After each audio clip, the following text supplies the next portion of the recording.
ప్రకటన గ్రంథాన్ని మనం ధ్యానం చేస్తూ ఉన్నాం. 2 మాటలు నేను చెప్తాను, మీరు జ్ఞాపకం ఉంచుకోండి. మొదటిది, అన్నీ అర్థమవుతాయండి, ప్రకటన గ్రంథం మాత్రం మనకి ఇష్టం అవట్లేదు. ఈ రోజున ఉయ్యాల్లో ఉన్న పిల్లోడికి సెల్ ఫోన్ ఇస్తే చక్కగా చూస్తున్నాడు కదా. చదువు లేకపోయినా స్మార్ట్ ఫోన్లు వాడుకుంటున్నాం, అవునా కాదా? నిజం చెప్పండి, అవునా కాదా చెప్పండి. వాడుతున్నామా లేదా? ఏబిసిడీలు నేర్చుకునే వాడు కూడా స్మార్ట్ ఫోన్ గిరగిరా తిప్పేస్తున్నాం, అవునా? అది అర్థమైంది. మరి ఎన్నో వస్తువులు వాడుకుంటూ ఉన్నాం, వీటన్నిటినీ అర్థం చేసుకుంటున్నాం. దేవుని వాక్యం దగ్గరికి వచ్చేటప్పటికి ఇవన్నీ మాకు ఎందుకండి, మాకేమో అర్థమవుతాయండి, మాకు ఎక్కలేదండి అంటున్నాం. మీరు ఒక మాట గమనించాలి, ఇన్నిటిని అర్థం చేసుకున్నప్పుడు దేవుని భవిష్యత్తు జ్ఞానమును అర్థం చేసుకోవడం కష్టమైన విషయం ఏమీ కాదు. దేవుని భవిష్యత్తు జ్ఞానమును అర్థం చేసుకోవాలి అని అంటే కొంచెం శ్రద్ధ అవసరం, ఓపిక అవసరం. విన్నారా? రాబోవు ఆపద నుండి నీవు తప్పించుకోవాలి అని అంటే జ్ఞానం అవసరం. ఒక చిన్న మాట చెప్తున్నాను, వినండి, అర్థం చేసుకోవడానికి ప్రయత్నం చేయండి. ప్రకటన గ్రంథం ప్రారంభ వాక్యంలోనే ఈ మాట ఉంది, చదువువాడు, వినువాడు, గ్రహించువాడు. విన్నారా? చదవాలి, ఓ చదువు వస్తే వినాలి. నీకు చదువు రాకపోతే నీవు వినాలి, నీవు గ్రహించాలి, అప్పుడు నీవు ధన్యుడవు. రాబోవు ఆపద నుంచి, ఉగ్రత నుంచి మనం తప్పించుకోవాలి అని అంటే ఖచ్చితంగా ప్రకటన గ్రంథాన్ని మనం ధ్యానించక తప్పదు. రాత్రికాల సమయంలో ప్రారంభం నుంచి మనం కొన్ని వచనాలు చూసాం. ప్రకటన గ్రంథం 1వ అధ్యాయము మీరు గమనిస్తే అపోస్తుడైన యోహాను గారు పద్మాసు ద్వీపానికి వెళ్ళడం, పద్మాసు ద్వీపములో ప్రభు యొక్క దర్శనాన్ని పొందడం మనం చూసాం. 2-3 అధ్యాయాలలో 7 సంఘాలకి వర్తమానాన్ని ప్రభు చెప్తూ ఉండగా యోహాను గారు రాశారు. మీరు గమనించాలి, ఈ 2-3 అధ్యాయాలు 7 సంఘాలకి వర్తమానం. మీరు చదువుకొని రండి, రేపైనా సరే కనీసం 8 అధ్యాయాలు మీరు చదువుకొని రండి. మనం సాధ్యమైనంత వేగంగా ముందుకు వెళదాం. 1వ అధ్యాయము యోహాను గారు 10వ వచనంలో పద్మాసు ద్వీపానికి వెళ్ళాడు. 12వ వచనం నుండి మనం చదువుతూ ఉంటే ప్రభు యొక్క దర్శనం కలిగింది. ఆ అధ్యాయము చివరి వరకు అదే సంగతి మనకు కనిపిస్తాయి. ప్రభు బలపరిచాడు, 7 సంఘాలకి వర్తమానం రాయమన్నాడు. రాత్రికాల సమయంలో 7 సంఘాలకి రాసిన వర్తమానంలో ప్రధానమైనది, ముఖ్యమైనది క్రియల గురించి మనం ధ్యానం చేశాం. దేవుడు క్రియల గురించి పట్టించుకుంటున్నాడు అని ధ్యానం చేశాం. ఆ సంఘాలు ఎక్కడున్నాయో భౌతికంగా అనగా ఆ సంఘాలు ఏ ప్రదేశంలో ఉన్నాయో కూడా మనం వాస్తవ దృశ్యాలను చూసాం. పద్మాసు ద్వీపాన్ని చూసాం. ఈ సంగతులు ప్రభువు చెప్తూ ఉండగా యోహాను గారు రాశారండి. ఆయన 7 సంఘాలకి పత్రికలు రాసిన తరువాత ప్రభు ఇంకా ఏమైనా చెప్తాడేమోనని యోహాను గారు చూస్తూ ఉండగా ఒక స్వరము వినబడిందంట. వెనక్కి తిరిగి చూస్తే ప్రభు అక్కడ కనిపించలేదు.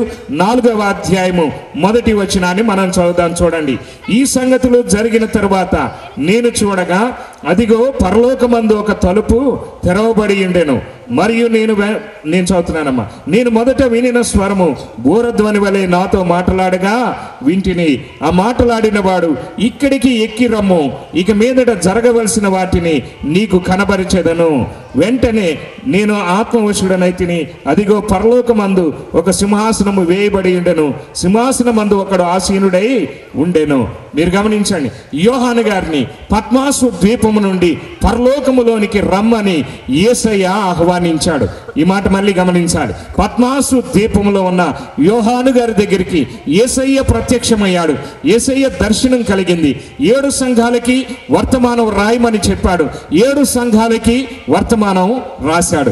రాసిన తరువాత, ఈ మాట అర్థం చేసుకోవాలి, రాసిన తరువాత ఒక స్వరము, ఏ ప్రభు అయితే పద్మాసు ద్వీపంలో కనిపించి ఈ సంగతులు చెప్పాడో ఆ ప్రభు పరలోకానికి వెళ్ళి అక్కడ నుండి పిలుస్తున్నాడు. ఏమనో తెలుసా? యోహాను, ఇక్కడికి ఎక్కి రమ్ము, ఇక్కడికి ఎక్కి రమ్ము, ఇక మీదట జరగవలసిన వాటిని నీకు కనబరిచెదను. దానియేలు గారికి చెప్తే అన్నాడు, నేను విన్నాను, అర్థం చేసుకోలేకపోయాను అన్నాడు. పౌలు గారికి చెప్తే పౌలు గారు కొంతమట్టికే అర్థం చేసుకున్నాడు, కొంతవరకే ప్రవచించాడు. కాబట్టి ఇక మీదట జరగవలసిన వాటిని, భవిష్యత్తులో జరగవలసిన వాటిని చెబితే విని గ్రహించే వాళ్ళు లేరని దేవుడు ఏమన్నాడో తెలుసా? యోహాను గారిని పరలోకానికి తీసుకెళ్ళి ఏమన్నాడో తెలుసా? నీకు కనబరుస్తాను అన్నాడు, నీ కంటికి చూపిస్తాను అన్నాడు. ఇక మీదట జరగవలసిన వాటిని నీకు కనబరుస్తాను అని యోహాను గారిని పరలోకానికి పిలిచాడు. దయచేసి మాట గమనించండి. ఇప్పుడు యోహాను గారు వెంటనే ఆత్మవశుడై పరలోకానికి కొనుపోబడ్డాడంట. ఆత్మవశుడై పరలోకానికి కొనుపోబడ్డాడు. ఆత్మవశుడై పద్మాసు దీపం నుండి పరలోకానికి వెళ్ళాడండి. ఎక్కడికి వెళ్ళాడు అని అంటే దేవుని సింహాసనము ఎదుటికి వెళ్ళాడు. దేవుని సింహాసనము ఎదుటికి కొనుపోబడ్డాడు. ఇది ఎంత అద్భుతమైన విషయం మీరు ఆలోచించండి. ప్రజలందరూ నాకు వద్దన్నారు, ఎఫెసీ ప్రజలు వద్దన్నారు, రోమా ప్రజలు వద్దన్నారు, రోమా చక్రవర్తి వద్దన్నాడు. పద్మాసు దీపాన్ని పంపించాడు.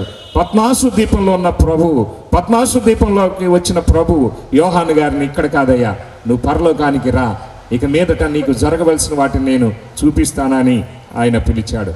మీరు గమనించండి, పద్మాసు ద్వీపానికి యోహాను గారు వెళ్ళిన దగ్గర ఒక్కడే ఉన్నాడు. కుమిలిపోయాను అనుకున్నాడేమో కానీ దేవుడు బలపరిచాడు. దేవుడు పరలోకానికి పిలిచాడు. వెంటనే ఆత్మవశుడై దేవుని సింహాసనం ఎదుటికి కొనుపోబడ్డాడు. ఈ 4వ అధ్యాయములో దేవుని సింహాసనం ఎలా ఉన్నది కదా, దేవుని సింహాసనమును గుర్చిన వర్ణన ఉన్నది.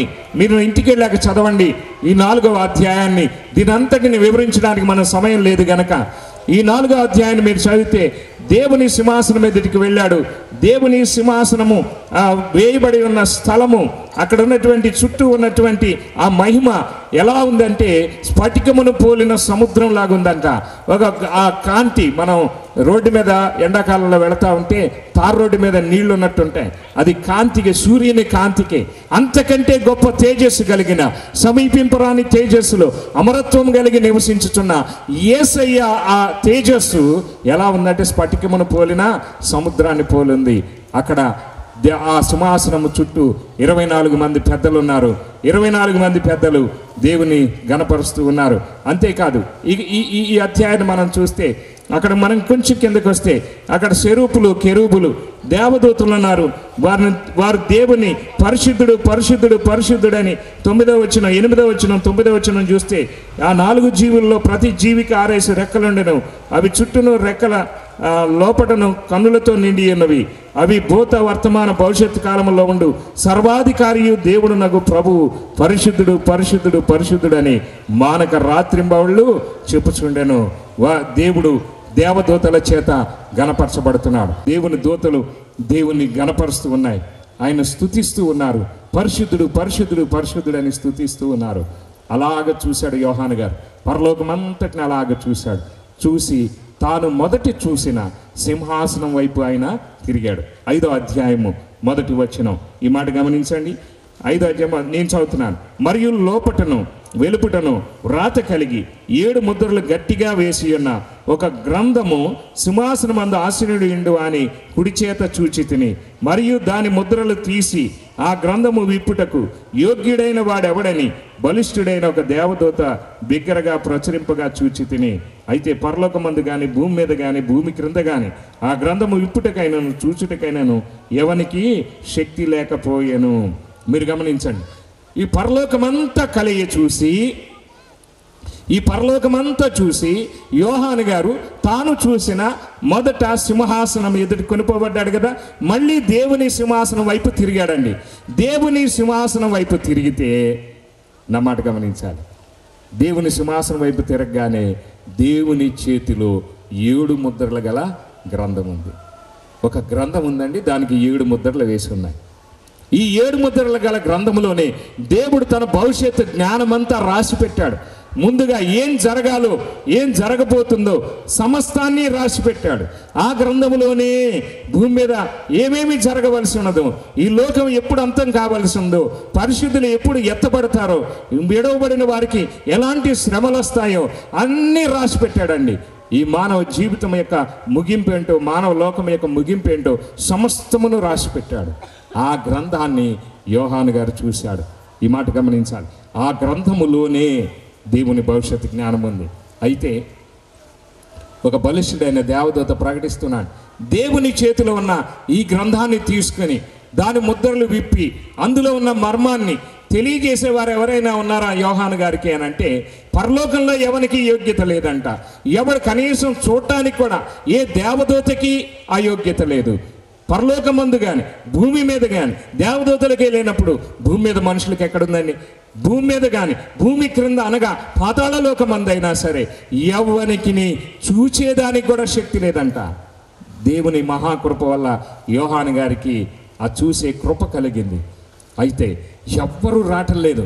దేవదూత ప్రకటించాడు, దేవుని చేతిలో ఉన్న ఆ గ్రంథాన్ని తీసుకుని దాని ముద్రలు విప్పి అందులో ఉన్నటువంటి మర్మమైన విషయాలు, అందులో ఉన్నటువంటి భవిష్యత్తులో జరగబోవు సంభవాలు, అందులో ఉన్నటువంటి దేవుని భవిష్యత్తు జ్ఞానమును ఎవరైనా చెప్పగలిగిన వారు ఉన్నారా యోహాను గారికి అని అంటే ఎవరూ రావట్లేదంట.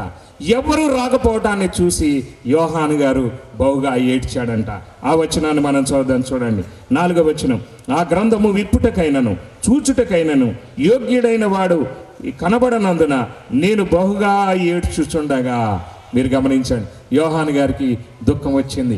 అయ్యో, పరలోకం వచ్చాను, ఇంత దూరం వచ్చాను, ఈ గ్రంథాన్ని విప్పటానికి యోగ్యుడైన వాడు ఎవడూ లేడా, అయ్యో నేను ఎలాగో తెలుసుకోగలనని యోహాను గారు ఏడుస్తూ ఉన్నాడంట. బహుగా దుఃఖపడుతున్నాడంట. దుఃఖపడుతూ ఉండగా 24 మంది పెద్దల్లోకి ఆయన అన్నాడంట, నువ్వు ఏడవద్దయ్యా, ఈ గ్రంథమును విప్పటానికి ఒకే ఒక ఆయన ఉన్నాడు. ఆయన ఎవరు అనంటే యేసయ్య, మీ కొరకు వధించబడిన యేసయ్య, దావీదు వేరుకు చిగురు, మీ కొరకు వధింపబడిన యేసయ్యే ఆ గ్రంథాన్ని విప్పగలిగిన యోగ్యుడు, ఆయన ఆ గ్రంథాన్ని విప్పగలిగిన సమర్థుడు అని చెప్పగా అప్పుడు ఎత్తుకుంటున్నాడు పరలోకంలో యేసయ్య ఎక్కడున్నాడని. మీరు గమనించండి, యేసయ్య ఎక్కడుంటాడో తెలుసా? పరలోకంలో 7వ అధ్యాయము 15వ వచనం ఇప్పుడు చదవండి అమ్మా. సింహాసన మధ్యమందుండు గొర్రెపిల్ల. అమ్మా, గొర్రెపిల్ల అనగా ఎవరు? యేసయ్య. అవునా? వధింపబడినట్లుండి నా గొర్రెపిల్ల. నా మాట గమనించాలి. గొర్రెపిల్ల ఎక్కడున్నాడు? యేసయ్య సింహాసనము మధ్యలో ఉన్నాడండి. నా మాట గమనించాలి. సింహాసన మధ్యమందుండు గొర్రెపిల్ల అనగా యేసయ్య సింహాసనంలో ఉన్నది. ఆయనే ఆ గ్రంథాన్ని తీసుకొని బయటకు వస్తాడు. ఆయనే రాశాడు, ఆయనే విప్పి చెప్పగలడు. మీరు గమనించాలి. ఆయన ఎవరికైనా కనిపించాలంటే అది సమీపింపరాని తేజస్సు. ఆ తేజస్సులో ఉండగా ఆయన మనం చూడలేము.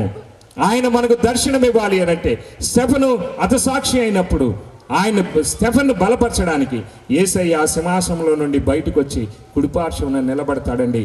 యేసయ్య రూపంలో ఆ మహిమలోనికి వెళితే ఆయనే నిత్యుడగు తండ్రి, మన పరలోకపు తండ్రి. ఈ విషయాన్ని గమనించండి. యేసయ్య అనగా మన నిత్యుడగు తండ్రి, మన సర్వాధికారి అయిన దేవుడు, మహోన్నతుడైన దేవుడు. ఆయన మాత్రమే ఆ గ్రంథాన్ని విప్పగలడు. మరొక మనుష్యుడెవడు విప్పలేడు. మరొక మనుష్యుడెవడు దాన్ని వివరించలేడు. అప్పుడు యేసయ్య వచ్చి ఆ గ్రంథాన్ని తీసుకున్నాడండి. గొర్రెపిల్ల అని చెప్పబడింది. ఆ మాట గమనించండి. 5వ అధ్యాయములో మీరు గమనించండి. ఆ 5వ అధ్యాయములో 5-6 వచనాలు నేను చదువుతున్నాను. ఆ పెద్దల్లో ఒకడు 7వ, ఇదిగో దావీదుకు చిగురైన యూదా గోత్రపు సింహము 7 ముద్రలు తీసి ఆ గ్రంథమును విప్పుటకై జయము పొందినని నాతో చెప్పెను. మరియు సింహాసన 4 జీవులకు పెద్దలకు మధ్యను వధింపబడినట్లుండిన గొర్రెపిల్ల నిలిచియుండిట చూచితిని. ఆ గొర్రెపిల్ల ఎవరో తెలుసా? యేసయ్య. ఆ యేసయ్యే ఈ గ్రంథమును విప్పుటకు యోగ్యుడు. యేసయ్యే రాశాడు దాన్ని. ఎందుకంటే ఆయనే మన సృష్టికర్త. రోమా 9:5 ఆయన సర్వాధికారి అయిన దేవుడని చెప్పబడింది. తీతు పత్రిక 2:13 ఆయన మహాదేవుడని చెప్పబడింది. యోహాను సువార్త 1వ అధ్యాయం 1వ వచనంలో ఆది యందున్న దేవుడని చెప్పబడింది. యోహాను పత్రికలో 5వ అధ్యాయము 22-23 వచనాల్లో ఆయన నిజమైన దేవుడు అని చెప్పబడింది. యోహాను సువార్తలోనే 4వ అధ్యాయములో ఆయన లోకరక్షకుడు, నిజముగా లోకరక్షకుడు. ఆయన గ్రంథం 9:6 ఆయన నిత్యుడగు తండ్రి, బలవంతుడైన దేవుడు. కనుక ఆ దేవుడే ఇప్పాలి, ఆ దేవుడే చెప్పాలి. ఆ గ్రంథం యొక్క మర్మాన్ని, భవిష్యత్తులో ఏం జరగబోతుందో ఆ దేవుడే తెలియచేయాలి. కనుక ఆ దేవుడే ఆ గ్రంథాన్ని తీసుకొని విప్పుతున్నాడు. మన ప్రభువు, మన రక్షకుడు ఆ గ్రంథాన్ని తీసుకొని ఇప్పుడు యోహాను గారికి తెలియపరుస్తూ ఉన్నాడు. ఇదిగో భవిష్యత్తులో ఇలాగూ జరగబోతుందని దేవుడు ఆ గ్రంథాన్ని తీసుకొని దాని ముద్రలు విప్పి చెప్పబోతూ ఉన్నాడు. అమ్మ, అందరం దేవుని స్తోత్రం చెప్దాం. హల్లెలూయా. ఇప్పుడు మనం అర్థం చేసుకున్నాం. ఒక మాట గమనించాలి. మనం చాలా జాగ్రత్తగా, తేటగా ఈ గ్రంథాన్ని మనం అర్థం చేసుకోవాలి అంటే మనకు ఓపిక అవసరం, ఓర్పు అవసరం. మొదటి విషయం, ఈ గ్రంథం యొక్క ముద్రను, మొదటి ముద్రను యేసయ్య విప్పగా మీరు గమనించండి.